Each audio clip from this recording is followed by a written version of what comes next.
listeners. You're listening to the Kobo Writing Life podcast, where we bring you insights and inspiration for growing your self-publishing business. We're your hosts. I'm Rachel, the Author Engagement Coordinator at Kobo Writing Life.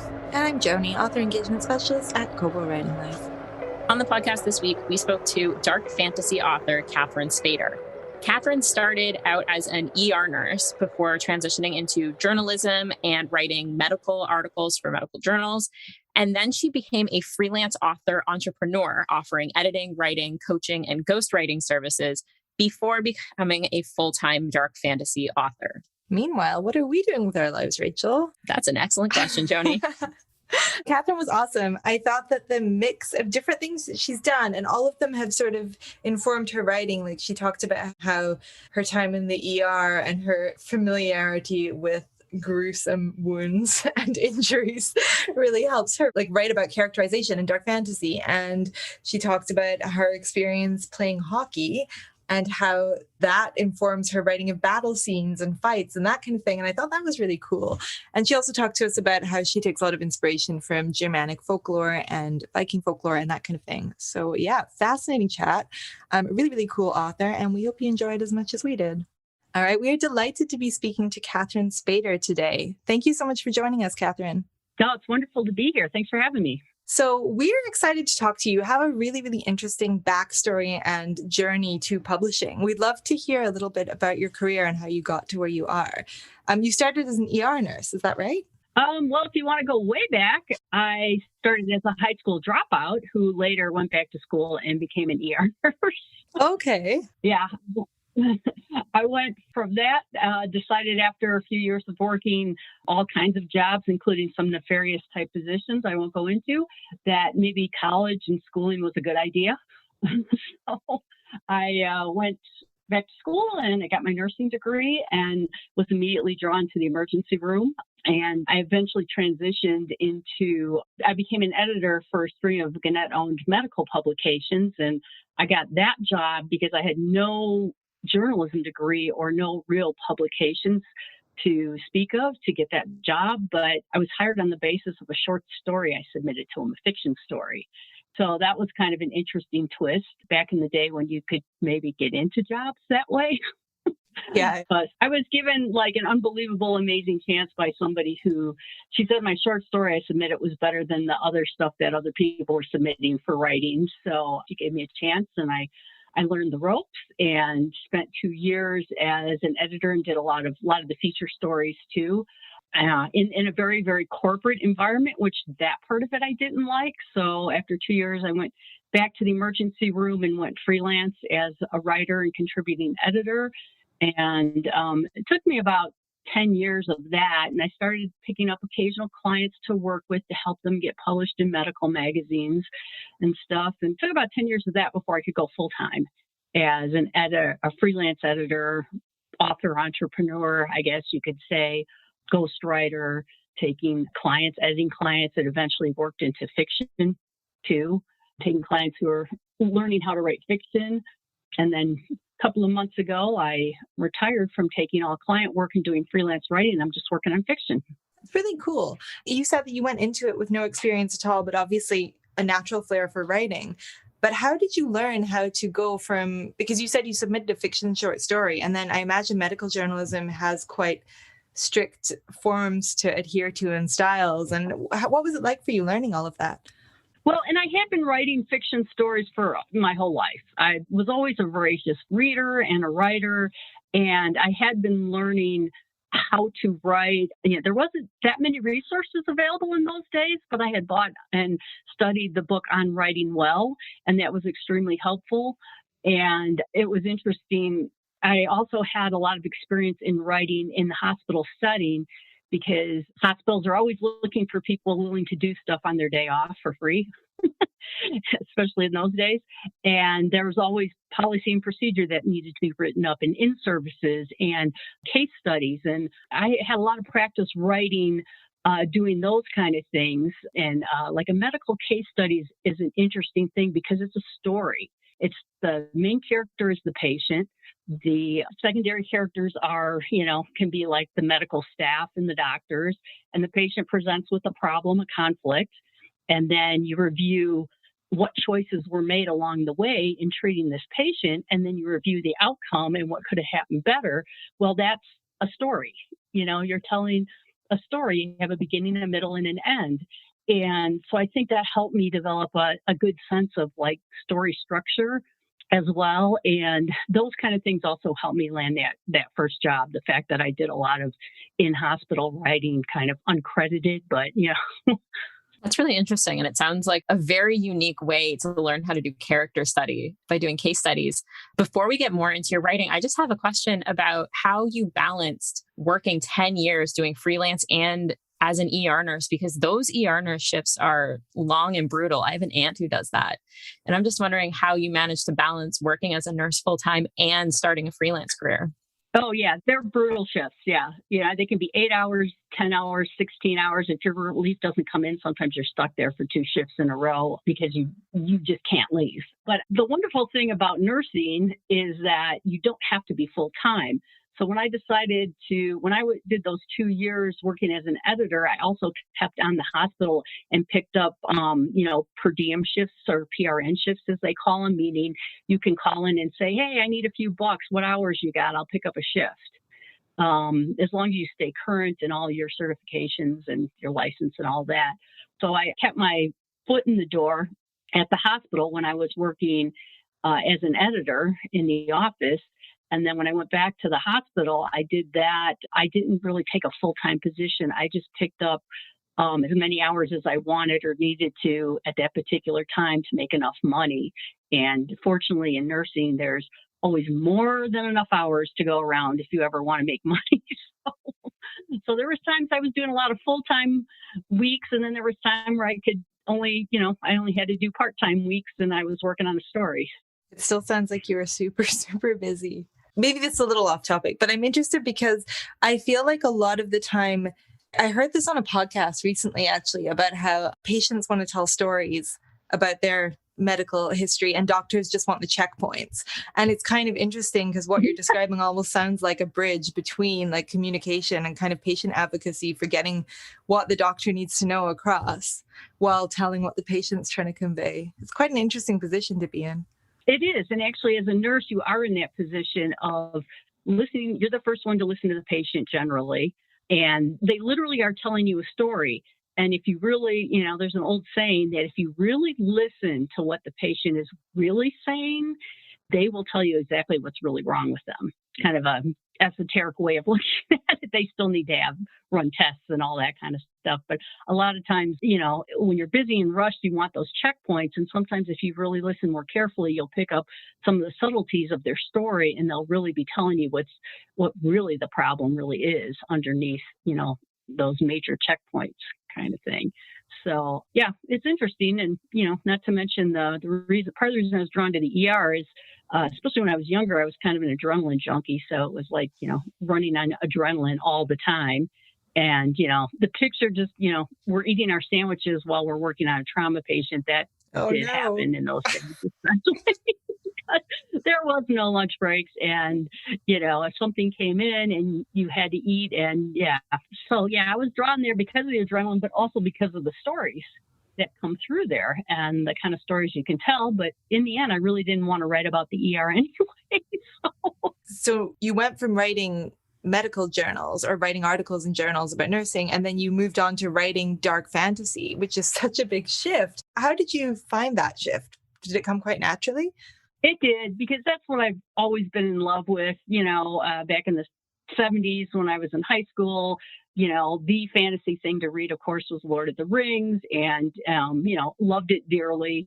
And then in the 80s came along the Mists of Avalon, which put a whole new spin on fantasy. It was told from a female perspective and kind of a whole different thing. It wasn't full of like epic battles or anything. It was kind of a different spin on fantasy. So yeah, I've always loved that. And I found that the experience I've had in injuries and blood, literally in blood and guts, just naturally helps my fiction writing when my stuff is pretty dark and it's pretty bloody. So yeah, I am able to pull a lot of very realistic things out of that. I've also done some consulting work with some authors where I'll still do that, read a passage of theirs that takes place in some kind of medical setting or involves injuries or trauma of some kind, and help them evolve that to be realistic, to be more realistic, but then also how to use like true realism to actually improve the story or the character arc too. Because there's so many cliches in, injuries that you see in books and movies all the time that aren't very accurate. And actually, fact is more interesting than fiction sometimes. So injecting a little more of the reality of some of what happens in a serious injury, like a stabbing or a gunshot, for example, can actually enhance the story instead of, bang, bang, your character falls down dead, and it's like, what, you can make your story way more interesting because people don't usually fall down instantly dead, it gives you a chance to explore how that character happens or reacts and acts and, the choices they make and that kind of stuff when they're seriously injured versus they're instantly dead. The instantly dead story's over for that character anyway. That's really cool. And as somebody who has watched both ER and Grey's Anatomy with family members who work in medicine, you are correct that fiction is usually not as interesting as reality. But how did you start as a consultant for this? Like, how did this come about? I'm so curious. Consulting on injuries in fiction? Yeah. It just came about when I was working with authors. Almost everybody at some point has either an injury scene, an illness scene, a hospital scene, mental health too as well. We do a lot of mental health work in the ER. So I started working with authors saying, hey, you can make the scene a lot better. I used to be an ER nurse. Let me tell you how you can make it better by exploring this injury or this disease a little further and how it can actually influence your character more and add depth to the character. And then after a while, I was asked to make a presentation for a local conference, and they asked me if I would do something about injuries because the local writer community had gotten to know me a little bit and stuff. So I came up with a thing I do, the nuts and bolts of blood and guts for writers. That's such a good name. Presentation. And yeah, I kind of use a very light-hearted touch with it. So it's not just throwing up a bunch of grisly slides for people to see of stuff you could see on the internet anytime you want. You can Google it. But yeah, so it's kind of funny. It kind of evolves. And I'm still happy to work with writers, if they have a quick question about something to do with injuries or trauma or illnesses. How did your writing process change when it comes to when you're writing journal articles versus fiction? Do you have a sort of a similar process for both? Not at all. It's in some ways, yes. In some ways, it's totally, totally different. I published so many journal articles, I lost count at 1,000. Then I did so much other freelance writing too that after a while that just got so second nature. And nonfiction's a whole different animal than fiction anyway. So yeah, fiction I've struggled much more with all the things that, new fiction writers tend to struggle with procrastination and resistance and rewriting. My first book, I rewrote chapter 1, must have been 50 times. I don't know. And I finally broke down and got a good writing coach and helped me through that process so I could actually finish the draft. So as far as fiction goes, I'm still, I think with fiction, I will always be a newbie. And I kind of like looking at it like that. I'm always a baby when it comes to that, because there is always a way to get better and there is always something new to learn. And whereas in journalism, you kind of develop a style and a process, and it does come sometimes a little easier. And it also in some ways is easier because you are given a framework a lot of times, exactly, this is the type of magazine it is or journal. This is the type of readers they have. These are the kind of articles they publish. And they assign you something with parameters. So it makes it a lot easier in some ways because, you can only work within those parameters then, and you don't have any possibility to throw in there. When it comes to writing your fiction, I'm always curious, speaking to fantasy authors, how much world building and plotting you do ahead of time before you start writing the story. Do you do a lot of like plotting and planning and world building and lore building before you jump into the writing process? Or do you kind of just start writing the book and it all comes to you? Oh, no, I am not just getting into the pantser versus plotter discussion, which is kind of funny. I'm somewhere in between, but I do believe in knowing. I've had the most success, and I always picture it's like I know the ending, at least in a general way. I need to know the ending, and I need to know who my protagonist is and what they really want. I kind of need to have like that pitch line for my protagonist before I start, and where they're going to end up in a general way. I need that much. When it comes to world building, right now I'm writing within the world. It's kind of a combination of history and folklore and mythology of 8th century northern Germany and Denmark area, which is basically Germanic mythology or Viking lore, as people probably would be more familiar with. So I do a lot of research into that. At this point, I'm starting the 4th book in the series, so I'm pretty well versed in what I need to know about the world that I'm working with, and it does make the books go a little easier to some degree. But then you always want to push yourself to be better.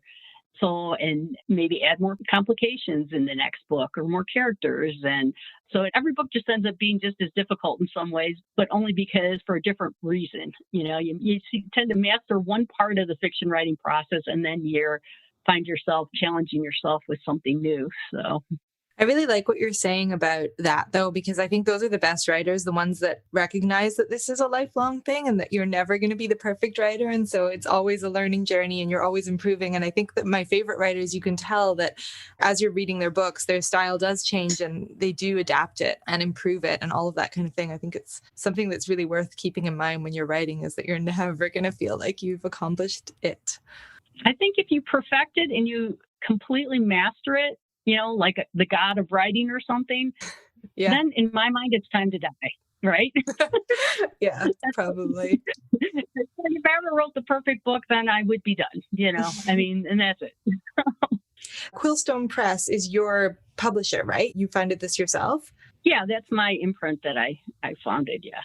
A la Virginia Woolf. I think she also did this. But I wondered, what was it that made you decide to publish independently? Was that always part of the plan? Back in 2014-15 or so, when I was really wanting to get serious about getting out of chapter 1 on my first book and really finishing a book, I did a lot of research looking into, I was obviously very aware of independent publishing as being an option, but I didn't know much about it. And I did look a lot into, there's a lot of services out there to help you publish independently, and some are not as good as others. And I did find myself a very good company that helps you learn the ropes of independent publishing and helps you to create your own imprint, your own press. They don't do the publishing. They just provide whatever consultants you want or need.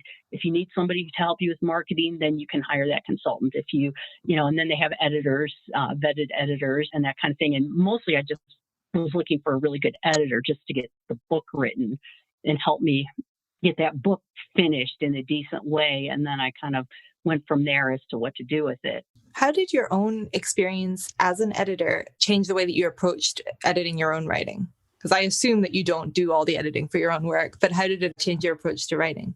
Well, and that's the beauty of working with other authors, whether it's sort of informally through a critique group or actually offering services, is that it helps me in my writing tremendously too, because oftentimes it's very easy to see what other writers are missing in their work or glossing over or could be better. It's very hard to see it in your own.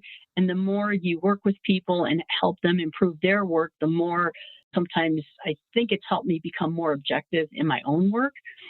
And also just working with stories on every level, from just doing a lot of reading to, working with these authors, and especially with new writers and stuff. It's just wonderful to have them take such a kind of a rough idea and and really work hard at it and transform it into something that is fully fleshed out, that's appealing to a reader. And that just can only help me too. So in addition to your work with clients, your own fiction writing, you also have ghostwriting. And I was wondering if you could kind of tell us how ghostwriting works and how you got into it. Well, I can't even remember how that started coming about. I did a couple of freebie ghostwriting things because friends asked me to help them. I had a couple of acquaintances who were actually had interest from a publisher in England to write a biography of a famous rock group from the 70s, for Jethro Tull. And they approached me and asked me if I would help them write some of the sections and edit some of them, but I wasn't credited as an author. They did say thank you in the acknowledgments. So yeah, little projects like that would come my way. And that was really fun to do just because I had an interest in the topic matter too. And it was working with friends who were really passionate about it. And then through the company the company's called My Word Publishing, and they're out of Denver. And that was a company I used to publish, or help me to, self-publish, indie publish my own books. And I was so impressed with them. And that company was so, ethical, and the consultants were all highly qualified and were so helpful, and personality-wise worked well with writers and everything. And I got to know them really well. And the owner eventually asked me to work as a consultant for her as an editor.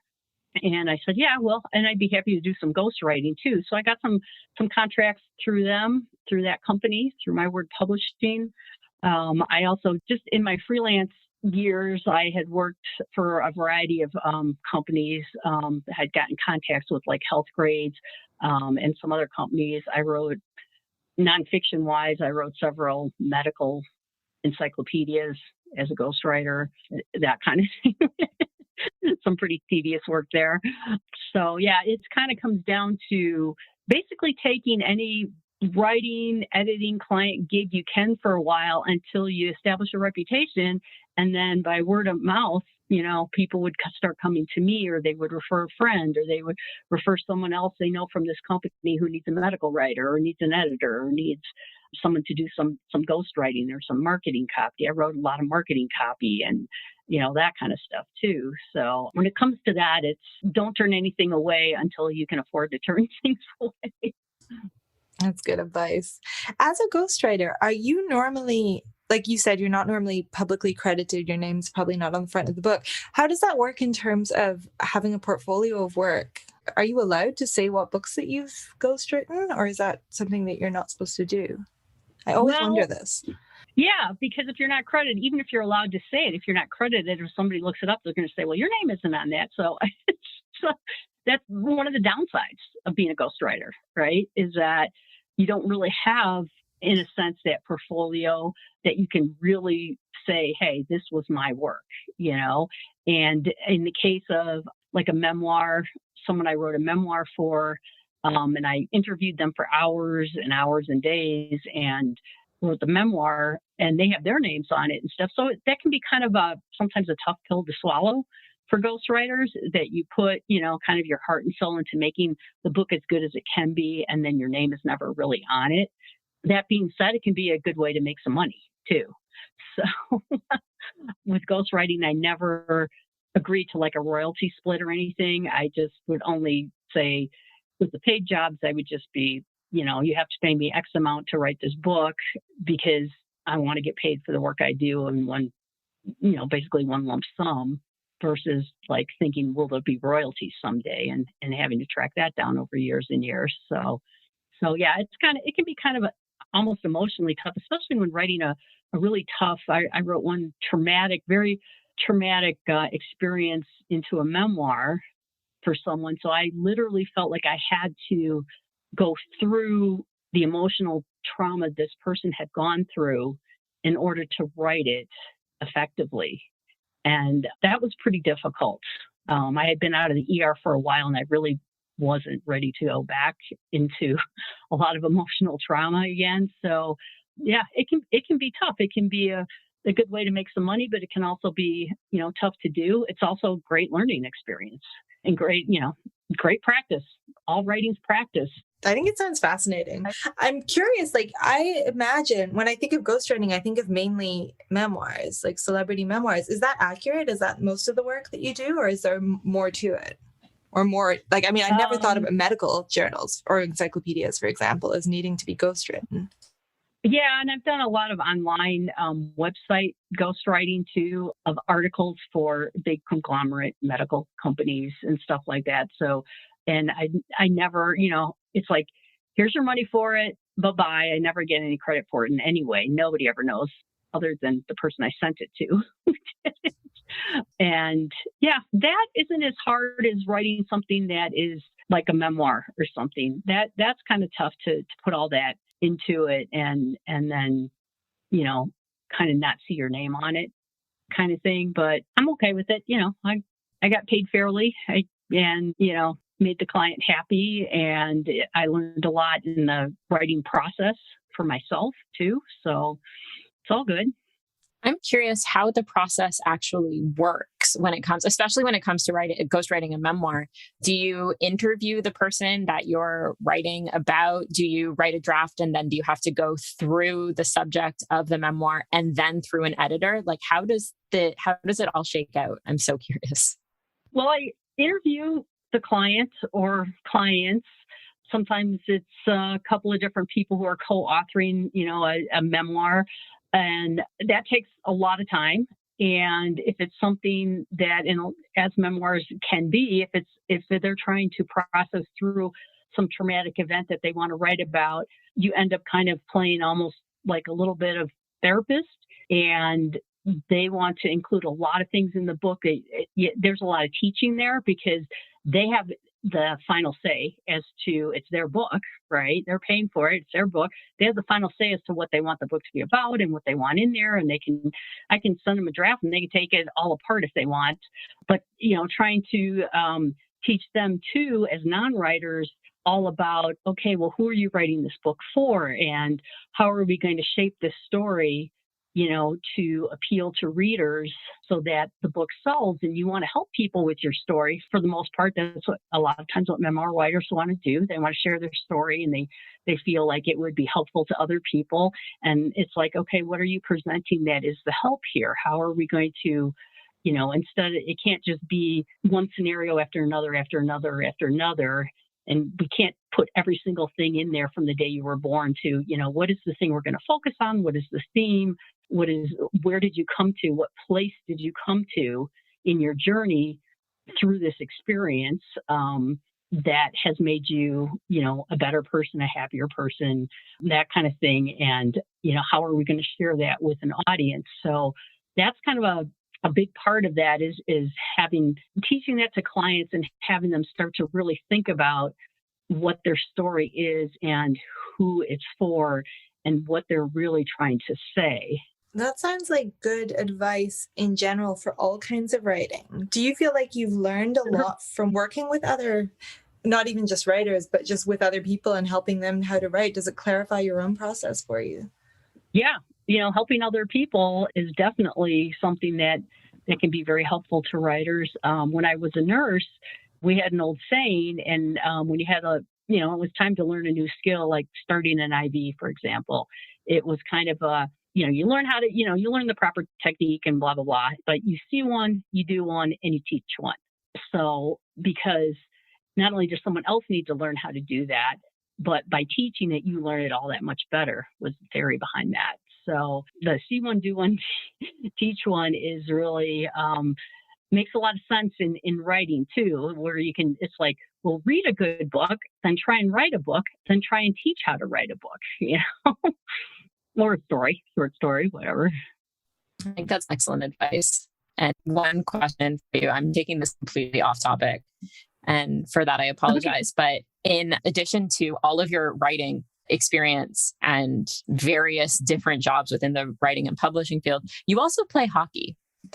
And I think this is fascinating. I am a huge hockey fan. And so I just need to know, are you also a fan of hockey, or are you just somebody who loves playing the game? And if you are a fan, who is your team? And I promise I won't judge you too harshly based on this answer. Oh, I'll have to know who your team is. Oh yeah, no, my team's embarrassing. I'm a Toronto Maple Leafs fan. I know nothing but pain, so you can't be worse than me. I live in Colorado now. I'm originally from Chicago, so I'm a Blackhawks fan, of course. So yeah, that's my team is Blackhawks. So I'll allow it. Jonathan Taves is a good Canadian boy, so we'll thank you for indulging me in answering that question. Can you talk a little bit about your hockey time, and does that come into your writing in any way at all? Oh, absolutely. Like I said, especially in my younger days, I was quite the adrenaline junkie, and hockey is just such an adrenaline rush. It's a good workout. It was a good way to release stress after, a busy week in the ER kind of thing. And it teaches you in a whole different level. It has helped my writing because since I do write fantasy that has a lot of battles and war scenes and blood and guts in it, the thing, when I started playing hockey in the late 80s, there was nowhere for me to play but with men. And let me tell you, you learn how to take a really, really hard hit and get right back up. And how it feels to be hit that hard and then to get back up. And granted, I'm just playing a game. It's not my life we're talking about here or anything, but it really gave me some insight into, I think, like what it might feel like to have to, get hit really, really hard with a war club and have to keep fighting. What is that like? Most of us in, North America anyway, don't really face that on a daily basis, unless maybe you're in the military or something. But I think I did gain a lot of insight from that. And I also gained a lot of insight, especially since I was playing with men, and I still do actually after all these years. But there's a camaraderie and a teamwork and working together. I mean, sports really just came about as a substitute for war games, right? It was a way to keep, sports were invented so that it kept men in good shape so that they could go to war. And when there was no war, sports were oftentimes could be a training ground to keep guys in shape. And there's a lot of similarities. You've got two teams battling out, two opposing forces battling it out. You have to work together in team sports, especially. You have to learn how to work together, which doesn't mean you're always going to be like the star or doing it the way you want it to be done, because that's not always the most effective, that kind of thing. And, you see one of your good buddies get hit in a dirty way, everybody wants to retaliate, right? So, fortunately, in hockey, you're not really allowed to do that, but not anymore, anyways. Yeah. Do you think you'll ever write a book about hockey, like a hockey story in any sense? I don't know. I'm such a history fanatic, and my world is just so, when it comes to fiction writing, is so, entrenched in legend and history that as of right now, I just haven't come up with something that inspires me to write about more modern times, like about hockey or about the emergency room or something. And that could change, I don't know if something suddenly strikes me as, I have a great idea for a story, then yeah, I'm totally open to doing that. But not at the moment, I don't have an idea. Well, I'm just saying, if you happen to drop a little orcs versus elves 5-on-5 hockey in your next book, I'm there. Well, yeah, I could do a new, whole new weird fiction genre, real fantasy hockey. Yeah, right. Yeah, that would be okay. Now you got me going. Excellent. I am so excited for this. What was it that captured your interest about Viking lore and the Germanic folklore that you were saying that your fiction is inspired by? Is that a family connection, or was it just something that you? It's kind of a family connection. Yeah, I'm a first generation German American. My dad came here after World War II as a refugee, actually. And so on my dad's side, most of my family on his side still live over in Germany. And when I was growing up, he would go home to visit and take us. So I was very fortunate that I got to go to Europe as a kid several times and have that experience. And he he's very much a history nut, and he took me to all kinds of castles and just really cool places, all kinds of historical places and castles. And he was a big reader, and he read a lot. He liked legends and that kind of thing. So all that really sparked my imagination quite a bit, and I grew to have a love for that kind of thing. Yeah, it's fascinating. I can fall down very long, dark holes about mythology and traditional folklore. It's fascinating. We would love to hear a little bit about what you like to read. Do you have a favorite book that you've read this year? Within the last year, I would say what jumps to mind first is Gates of Fire by Stephen Pressfield. That's just, it's war fiction, and it's not mythology, but it's about the ancient Greek battle of Thermopylae, which that movie 300 was kind of based on loosely. And but the wonderful thing about that is that there was just such a wonderful secondary theme going on in that book, besides what the obvious things would be going on in a war book like that. And he really pays the greatest homage to the strength and power of women I have ever read, which is not what you would think a book about the Greek Spartans fighting a war that they were definitely going to lose, and they knew it. You wouldn't necessarily think that is what would come out of that book. And so I found it just very moving and fascinating on many levels. Do you have a favorite fantasy world? Favorite fantasy world? Wow. That's probably, this is kind of cliche, but it's probably a tie between Lord of the Rings, Game of Thrones. The Myths of Avalon world was great too, though that was very different. But yeah, that was great. And for somebody that's new to the genre and wants to read a fantasy book, what book would you recommend they start with? I guess these days there's so many subgenres of fantasy. A lot of people would recommend Robert Jordan. I would say Lord of the Rings. Mm-hmm. The style of writing that Lord of the Rings was written in has really changed a lot, so it's not the easiest read in the world, but it's kind of where a lot of this all came from. So it's almost like you need to read this. Mm-hmm. Yeah, that's and so many people have seen the movie now that reading the book, it kind of makes reading the book a little easier if you've seen the movies, And you mentioned the subgenres of fantasy. Which subgenre are you enjoying reading the most right now? Right now I'm kind of getting more into horror. I've been kind of a fan of dark fantasy quite a bit. I've read Joe Abercrombie is very, very dark. I don't know if I'd recommend that for everybody because he's quite dark. I'm also, like right now, I just a few days ago started Dracul, written by J.D. Barker and Dacre Stoker, and it's the prequel to Dracula. Ooh. And what can readers expect from you next? What are you working on? I'm working on the fourth book in the series, my series about 8th century Germany. It's called the Wolfheden series, and that I'm hoping to have out in the next year. I've also got another start on a completely different kind of book, a time travel thing. I've also been very fascinated with time travel, and I really enjoyed Outlander. So I've got an idea about a firefighter who does time travel. And so I'll be putting a little modern stuff into a book, actually. Oh, that's cool. Well, we will look out for those for sure. And where can listeners find you online? My website is catherinespader.com, and that's Catherine with a C. And I'm available on Amazon right now, and soon to be going wide. Yes, we're looking forward to this. Well, we will link to all of your social media and book links and all of that so that people can find you and look you up. Thank you so much for doing this. This has been really great. Yes, thank you so much for having me. I've really enjoyed it. Thank you for listening to the Kobo Writing Life podcast. If you're interested in learning more about Catherine and picking up her books, we will include links to her website on our show notes. If you're enjoying this podcast, please be sure to rate, review, and subscribe, and recommend to your friends.